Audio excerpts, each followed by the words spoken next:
In a recent previous video, I asked whether or not I should read Heated Rivalry, Recursion by Blake Crouch, or Never Lie by Frida McFadden. And Heated Rivalry won as the most recommended book for me to read from my comments section, so I did, and here is my review for Heated Rivalry. It's going to start spoiler free, and then I will tell you when I'm going to go into spoilers. I loved this book. I loved it, loved it, loved it. 4 stars. This is not about hockey. Don't be deceived by the cover. Yes, hockey is somewhat involved in book 1 for Heated Rivalry.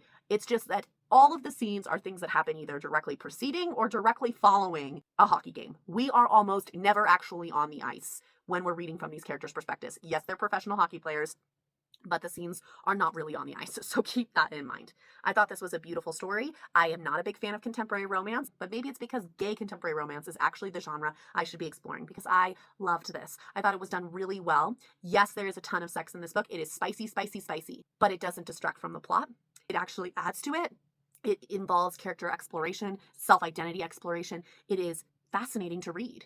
It's a love story. It's not about being super aggressively sexual. It's not about being fan service. It's not about being a word porn book. It's not. It's about the story of these 2 hockey players developing a romantic and sexual relationship with one another and being gay disasters through the entire process. And it's enjoyable. It's entertaining. It's very easy to read. I bulldozed this in 2 days.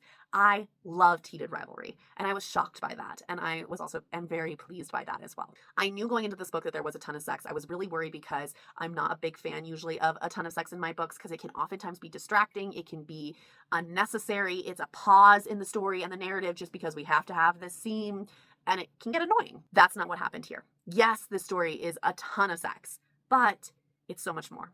And those scenes where we have sex occurring, they add to the story. They're part of the plot. They push forward the narrative and the lessons that these characters are learning and that you might be taking from this story. They're useful scenes, and I loved that. I thought it was great. I ended this book and thought I wanted to immediately pick up book 2, The Long Game, so it definitely kept my attention. I am invested in these characters. I love them. I love the fact that because these characters are in a heteronormative sport, hockey, and are exploring a gay relationship with one another, it adds a level of social nuance and complexity that enriches the story. It doesn't make it feel like this book is just about will they or won't they, where's it going? There's a very severe social cultural angle to this that makes the importance of their love story very clear to the reader. And I really liked that. It felt like it's an important story to be had because of that social element that's involved. Very useful to include. So, as I said, this is a 4-star read. I loved it. It is a spicy book, absolutely. I will say, I don't know whether or not I accidentally acquired a pirated version because these 2 sentences are sentences from this book, and the dramatic murderesque vibe of the text has nothing to do with actually the content. This is a publishing error, a printing error. Is that in other people's books of Heated Rivalry, or did I accidentally get a pirated version copy? I got this off of Facebook Marketplace, so I genuinely don't know. I did not buy this from a bookstore. I got this secondhand. These kind of made me worried, so I don't know. I am really excited about the new hardcover that's coming out. I think it's beautiful, but I also just love these 2 characters on the front cover, which usually would not be the case. But aw, I loved closing this book and looking at them and being like, oh, my sweethearts, my gay disasters, I adore you. So, good times. All right, let's go quickly into the spoiler aspect for this story. Some of the funny things that I absolutely loved about this, I loved that Shane spent a good portion of this book desperately trying to be straight. It just was funny. It was like, oh, sweetheart. Oh, my sweet love. I know why you feel like you need to. It's not who you are. You tried so hard. Oh, I love Shane. I love Shane so much. I love Ilya. I love the complexity of the fact that homosexuality isn't just a more taboo topic. It's something that Russia is not going to allow and could end in really, really bad things for Ilya, more so than Shane, being that Shane is Canadian. I appreciated that cultural element. Again, it made the story more impactful. I absolutely love the love confession. I think it was beautifully written, and I just wanted to sob with these characters. Oh my goodness. I love the cottage. I just love the cottage and everything that happened there. Oh, so sweet and meaningful. And I love how we slowly watch these characters fall in love.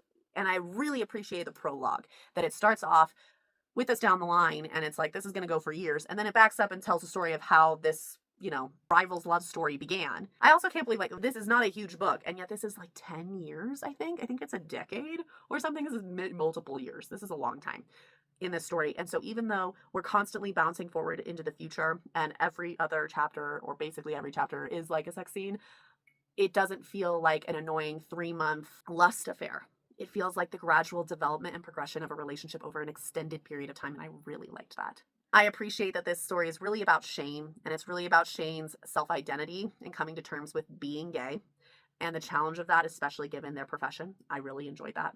I loved that while this story definitely brings up the social problems and elements with regards to being in a heteronormative sport with gay characters, we did not have in this book a annoying side character who doesn't know about them being gay, just wants to make their lives hard for no good reason. Some stories do that. They just have a character who's like, and here's this evil character.